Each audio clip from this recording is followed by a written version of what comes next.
அனைவருக்கும் வணக்கம். ஐயா! வணக்கம் இருக்கட்டும், இருக்கட்டும் ஐயா. ஆ எங்க பையனுக்குங்கய்யா, ஆ வெளிய போம்போது ரத்தமா வருதுங்கய்யா. அதுக்கு ஏதாவது ஒரு எளிய முறையில வைத்தியம் சொன்னீங்கன்னா நல்லாருக்கும். ஆமா, நான் எல்லாருக்கும் எளிய முறையில் தான் சொல்லிட்டு இருக்கிறேன். முதல்ல இந்த பைல்ஸ்ன்ற மூளை எதுக்கு வருதுன்னு தெரிஞ்சுக்குவோங்க.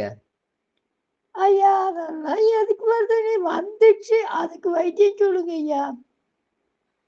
முதல்ல ஏன் வருதுன்னு தெரிஞ்சுட்டீங்கன்னா தான் நம்ம அத தவிர்த்துக்கலாம். வரும் முன்னர் காப்பது. அதுக்கு வராம இருக்கணும்னா நம்ம யார் யாருக்கு எதுக்கு வருதுன்னு பாருங்க.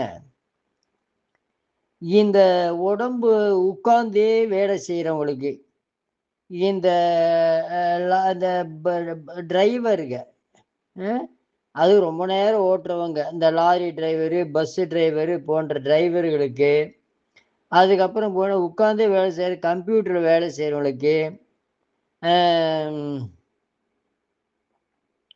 இவங்களுக்கெல்லாம் என்ன ஆகும்னா சூடு அதிகமாகி, அ அந்த இரத்த குழாய்கள் கொஞ்சம் வெடிச்சு, அ இவங்களுக்கு அந்த பைல்ஸ் என்ற நோய் ஏற்படும்.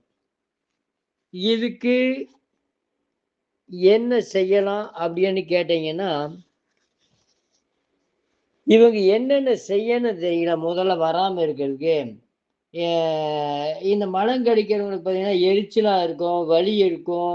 அங்க போய் அம்மா, அப்பா, முருகா, விநாயகா, ஆண்டவா எல்லா கடவுளையும் கூப்பிடுவாங்க. கூப்பிட்டாலும் அது வராது. முக்குவாங்க. அப்பதான் ரத்தம் வரும். அதனால தான் முக்காம ஃப்ரீயா போகணும்னா, இவங்க என்னென்ன சாப்பிடணும்னு சொல்றேன் பாருங்க. நல்ல இவங்க அ கீரைய ஜாஸ்தியா சேர்த்துக்கணும். வாழைத்தண்டு, வாழைப்பூவு இந்த மாரி துவர்ப்பு உள்ள பொருள்கள் அதிகமா நார்ச்சத்து உள்ள பொருள்கள சேர்த்துக்கணும். கீரை டெய்லி ஒரு கீரை சாப்பிடணும்.